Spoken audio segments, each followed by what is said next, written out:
Okay. The story is called The Dry Bones, and I wrote it while I was sitting in the emergency waiting room. Well, that's not true, but anyway, it's a story that has to do with me going to the emergency room in the middle of the night at Kaiser Permanente. It was just past midnight and I was stumbling down the hallway. "Come on, feet," I said. "I'm only trying to get to the bathroom to take a pee."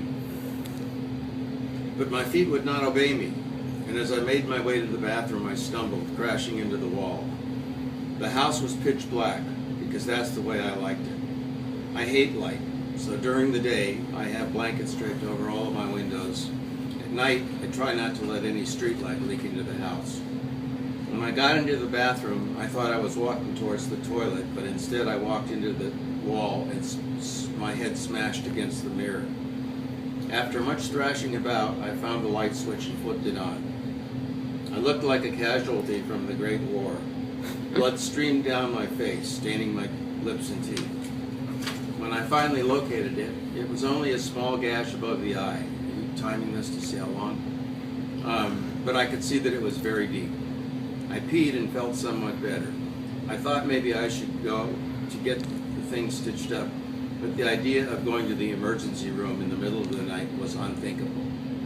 Then, as I made my way back to bed, I fell again and crashed onto the floor. As I tried to stand, the room started spinning and, as John Lennon said, I fell into a dream. Now I was scared. Maybe I've had a stroke, I thought. As I lay on the floor, I went into a full-blown panic attack. If I don't do something fast, I'm going to die right here on my stupid floor, I thought. There was no longer any choice. Slipping into some jeans and a t-shirt, I grabbed my bag, stuck a couple of books in. If you've ever gone to the emergency room on a Friday night, you know that you'd better bring some books. I made the 4 miles to Kaiser Permanente in a flash. I hate Kaiser Permanente with a hatred that is beyond description. Both my father and my mother had died there, but that's another story. Unfortunately, it was the only medical coverage I had, so there was no choice. When I got to the counter, the girl behind the desk didn't even look at me. Apparently, she didn't notice that there was a human being standing in front of her. After what seemed like an eternity, the girl finally looked up from her computer. "Your membership card," she said nastily. I don't know why so many of those girls behind the hospital counters are so nasty, but they are. I tossed my Kaiser card down on the counter, doing my best imitation of Gary Cooper in High Noon. "That'll be $50, she said.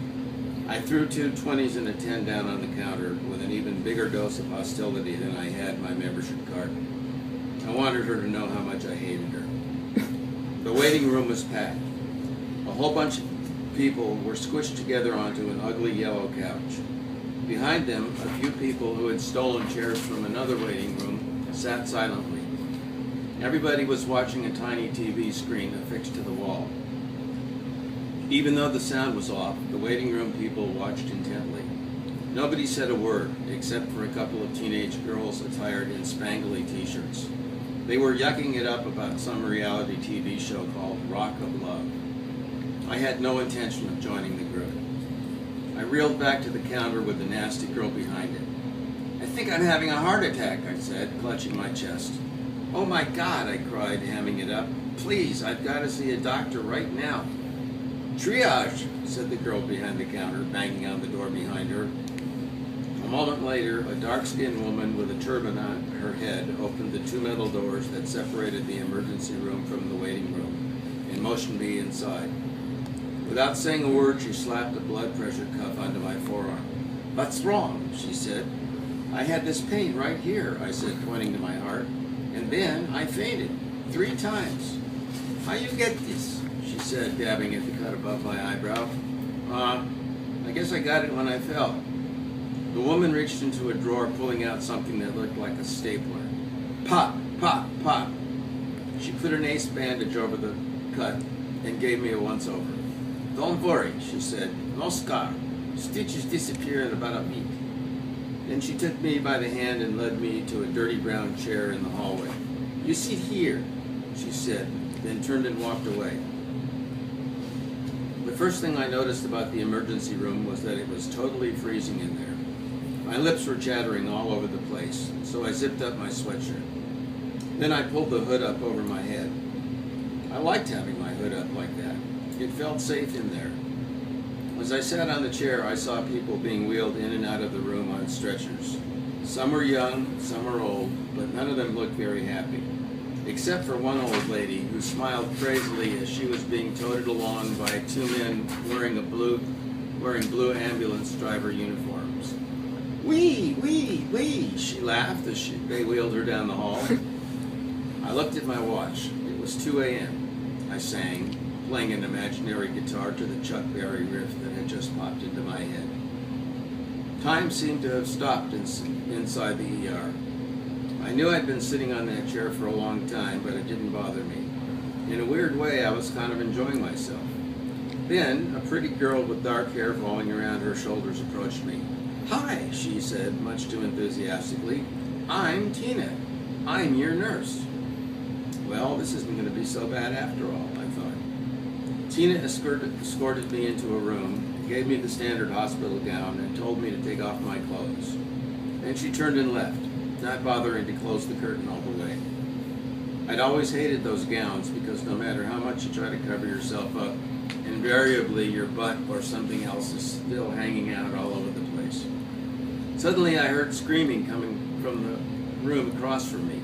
"God, God, God," it went. I peeked through the curtain. A wizened old lady was lying on her side, all scrunched up in the fetal position. She looked completely dehydrated. Her skin was dry and brittle. In fact, the skin seemed so thin that you could almost see the bones popping out from beneath her flesh. I was tempted to go get her a glass of water, except I didn't know where to get one. "No, no," she screamed. Even though her screaming was really loud, nobody came into the room to help her. After a while, she got quiet again. Well, what do I do now? I thought. I tried to walk to the bathroom, but my legs were wobbling all over the place. Geez, I thought, maybe I really did have a heart attack, or at least a stroke. Actually, I was kind of hoping I did because I didn't want to have wasted a trip to the emergency room.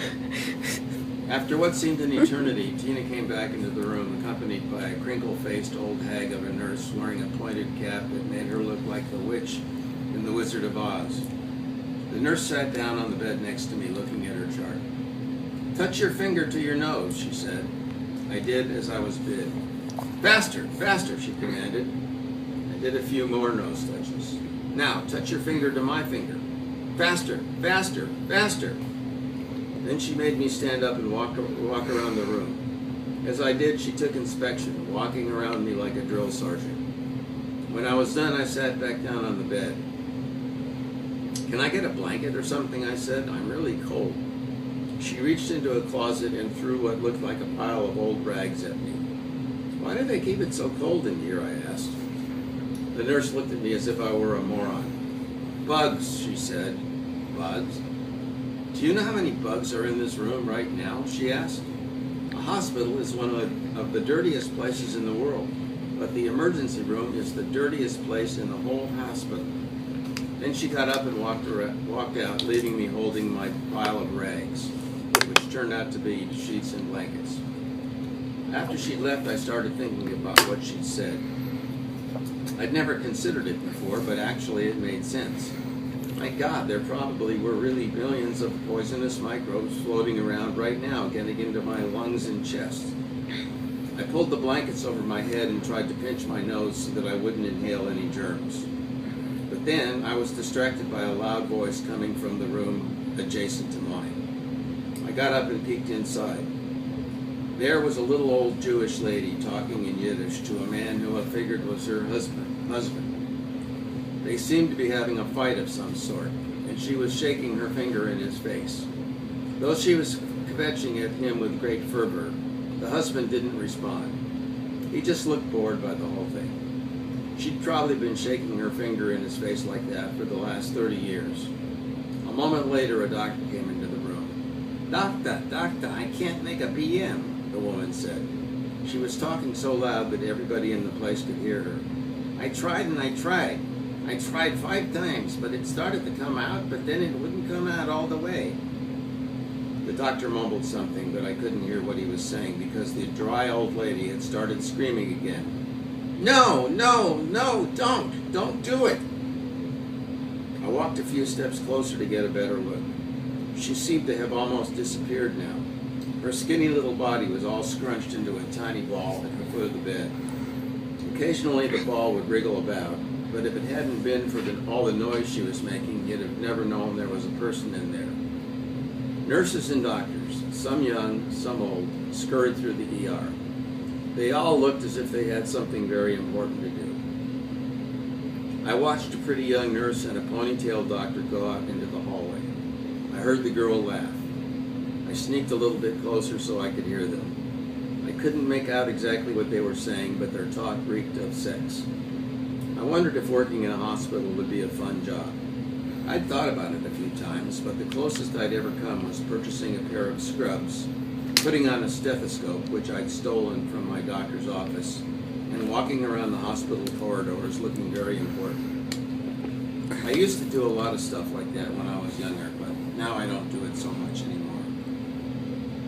Only recently had I begun to feel my age, which, by the way, is none of your business. Let's just say that it's not a very funny number. Before, when your number was still funny, whenever you'd go to the hospital and you'd see all the dried up little old people shuffling about on their walkers or waiting in their wheelchairs, oxygen masks affixed to their faces, you'd never think of them as human beings, people like you. You'd think that they were another species of some sort. But then one day it dawns on you that sooner or later you're going to be one of those people. Maybe you don't have the wheelchair or the oxygen mask yet, but it ain't too far down the road, brother. And that's when you start thinking about God. You might not think about it too much, but brother, I'll tell you, you do think about Him. You'll be going about your business watching reruns of I Love Lucy or The Twilight Zone. And all of a sudden, God will come in and talk directly into your ear. There's no mistaking it. It is God. Period. And God says, will you listen to me now, my son? Will you shed your old life and give up your fleshly ways and turn to me? He might not use those exact words, but that's the essence of it. And of course, you can either listen to those words and say, hey, don't bother me, or thanks, but not right now. Or you can say, maybe I'd better start listening. And even if you don't want to, sooner or later you'll realize that you've got to listen.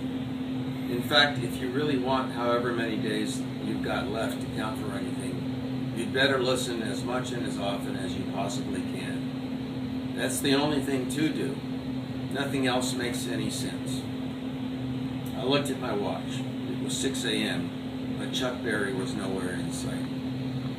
A couple of hours later, a bunch of stuff happened all at once. A nurse came into my room wielding a gigantic machine. She stuck it on my chest and took what I assumed was an x-ray. After she left, a doctor came in. He was this Chinese guy in his 40s with a bad case of acne. I immediately recognized the guy. He was the same doctor who'd come into the room to see my mother, who was in the emergency room after she'd had one of her strokes. My mother was really bad, and I recalled this guy laughing and patting her on the head. "You're going to be fine," he chortled, giving her another pat. I remember having to walk out of the room so that I wouldn't punch him. The doctor told me to stand up and balance on my toes. Then he pushed on my forehead. He held out his fingers. "Push finger," he said. "Now pull finger." I did the push-pull exercise a couple more times, after which he turned and scurried out of the room. A few minutes later, a Mexican guy who looked like he'd once been a boxer came in, put me on a gurney and wheeled me out of the ER. For some reason, I liked this guy. "Why is it so damn cold in this place?" I asked him as he wheeled me down the hallway. "I don't know, it's stupid, man. But after a while, you just get used to it." He didn't say anything at all about bugs. I was wheeled into a room where a guy put a bunch of electrodes on my head. I knew they were testing for lesions in my brain or something like that, but But in my mind, I thought maybe I was being tested to see if I had demons inside me, like that girl in The Exorcist. Sometimes I thought I really might have some demons. I mean, you never know about that kind of stuff, do you? After the test was finished, the Mexican guy came back and wheeled me back to my room. It was fun looking up at the ceiling and watching the lights go by. On the way, I saw Tina in the hallway. She was talking and laughing with a bunch of other nurses. I passed by her, but she didn't even look at me. "I'm really hungry," I said to Tina. "Can I get some Jell-O or something?" Tina looked up at me, but this time she didn't look so friendly. "I'll be with you in a minute," she snapped. I rolled past the room of the brittle old lady. For a minute I thought she was gone, but when I looked more closely I could see this lump moving around at the very bottom of the bed. My legs seemed to be working pretty well now. In fact, except for being so hungry, I felt pretty damn good. Then it struck me that except for the cut on my forehead, maybe nothing had happened to me at all. Maybe I just had a gigantic panic attack. I've had panic attacks all my life, but in the last year or so, I got them much more frequently. A lot of days I couldn't even get out of my house because I was afraid a gigantic crack would open up in the sidewalk and swallow me up. I sat on my bed a while more. Through the curtains I could see the acne-faced doctor sitting behind a bank of computers. He was yucking it up with two other doctors about the results of the latest Lakers game. I got off my bed and pulled my gun around me and walked over to him. "You got any test results yet, Doc?" "Yeah," he said, bringing up the screen on his computer. "You fine. There's nothing wrong with you. You in good shape, man," he said, giggling to himself. "But what about my balance?" I said. "Is my balance okay?" "Yeah," he giggled. "Your balance is fine. You dance like a ballerina." "So, can I go home?" "Well," he said, "I gotta consult with another doctor. Maybe you stay." I felt my heart sinking. I didn't want to stay. All I wanted to do was to get the hell out of that place. "But doctor, if nothing is wrong with me, why can't I go home?" He turned his face and looked up at me for the first time. At first he looked grim, like a prison guard. The next moment he broke into a smile. His teeth were yellow. "Yeah," he giggled, "you go home." Back in my room I found 4 plastic containers of Jell-O, which had been tossed on my bed. I was so hungry that I ate all of them in one gulp. Then I took a good pee and started slipping on my clothes. The IV was still stuck in the back of my hand, so I began to remove it. Suddenly, Tina appeared in my doorway. She looked really angry. "Hey," she said, snatching at my arm. "You can't do that. That's my job." Then in one swift motion, she grabbed my wrist, ripped off the bandage, and yanked the IV needle out of the back of my hand. Immediately, a huge welter of blood shot out, staining my shirt. Tina looked at me disgustedly. She reached into a cabinet, pulled out a gigantic hunk of cotton, stuck it over the open wound, and then slapped a swatch of tape over it. Still scowling, she handed me a sheet of paper. "Give this to the girl at the desk," she snorted. Then she turned huffily away and stomped off. I grabbed my bag and literally ran to the metal doors that would get me back to the real world. All I wanted to do now was to go to the Denny's around the corner and get a massive breakfast of bacon and eggs, after which I'd drink about 15 cups of coffee. When I got outside, I had to scrunch up my eyes because the sunlight was so bright. I looked at my watch. It was almost 2 p.m. I couldn't believe it. I'd been in that goddamn place for almost 13 hours. Yet somehow it seemed as if no time had passed. Before I went inside the Denny's, I bought a newspaper. It was odd because I hadn't read a newspaper in months. I didn't want to know what was going on in the world. All I wanted to do was to stay in my room with the blankets over the windows and watch TV with the sound off. But now I happily read the paper from cover to cover. I even read the sports section, though I have absolutely no interest whatsoever in sports. After I'd eaten my breakfast, I ordered another side of bacon and had 4 more cups of coffee. I felt great. When I approached the girl at the cash register to pay my tab, she looked at me kind of funny. "Your hand," she said. "Your hand is bleeding." I looked at my hand. Sure enough, the blood had leaked through the bandage and was dripping all over the place. "Here," she said, reaching down below the counter. "Let me put a new bandage on that for you." She brought out a cloth and dabbed at my hand, pressing it until the blood stopped. Then she put a fresh bandage over the wound. As I watched her patch me up, I realized that I'd seen her before. Even though I hadn't been in that particular Denny's for about 4 years, I remembered her. She was past 40 and wore no makeup to disguise it. Though she wasn't a knockout or anything, I suddenly thought that she was the most beautiful woman I'd ever seen. She had that odd kind of beauty that women in old Western movies often have. I felt my heart go bumpity-bump. All I wanted to do at that moment was to kiss her sweet, unlipsticked lips. I wanted to ask her if she'd leave her Denny's job and come out and live with me. We'd get the hell out of L.A., out of the filth and the muck, and go to some place that didn't have any Kaiser Permanente emergency rooms and all the poor, sad, brittle old people that were going to die there.